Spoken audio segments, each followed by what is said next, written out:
महाराष्ट्र में बीते दिनों औरंगजेब को लेकर हो रहे विवाद के बीच इस मुगल बादशाह पर योगी आदित्यनाथ ने भी तंज कसा है। संस्कृति पर हमले के खिलाफ बोलते हुए योगी आदित्यनाथ ने कहा कि औरंगजेब के वर्तमान वंशज कोलकाता में रिक्शा चला रहे हैं। योगी ने कहा कि भारत पर शासकों ने तब तक आराम से शासन किया जब तक कि उन्होंने मंदिरों पर हमले नहीं किए थे। जब उन्होंने मंदिर पर हमले शुरू किए तो उनका पतन शुरू हो गया।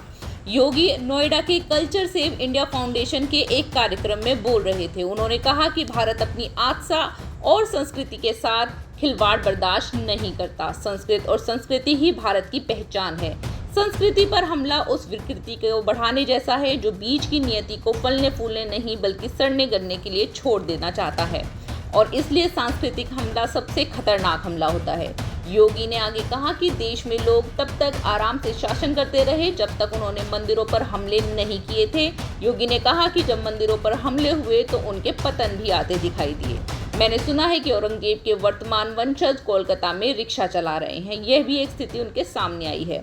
योगी ने कहा उन्होंने दिल्ली पर शासन किया था, देश को अपनी क्रूरता के एक बहके माहौल में बदलने का काम किया था, लेकिन एक समय ऐसा आया जब उन्होंने भारत की संस्कृति पर हमला किया और समय के अनुरूप चीजें बदलती चली गई।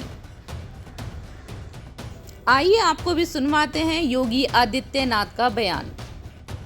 इस देश में तब तक आराम से शासन करते रहे जब तक उन्होंने मंदिरों पर हमले नहीं किए। जब मंदिरों पर हमले हुए तो उनके पतन भी आते थे।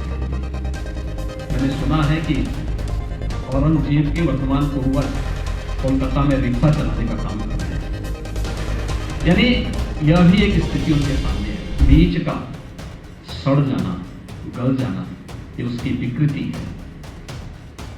संस्कृति पर हमला उस विकृति को बढ़ाने जैसा है जो बीज की नियति को फलने फूलने के लिए नहीं बल्कि बीज की नियति को सड़ने के लिए, गलने के लिए छोड़ देना चाहता है, उसको नष्ट कर देना चाहता है।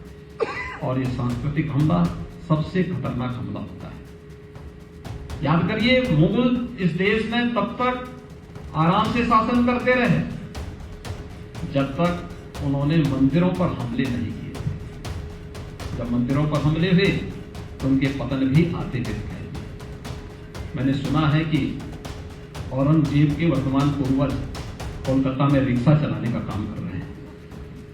यानी यह भी एक स्थिति उनके सामने आई। उन्होंने किसी समय दिल्ली के अंदर शासन किया था, देश को अपनी क्रूरता से एक भय के माहौल में बदलने का कार्य किया। लेकिन एक समय ऐसा भी आया जब उन्होंने भारत की संस्कृति पर हमला किया। परिणाम हम सबके सामने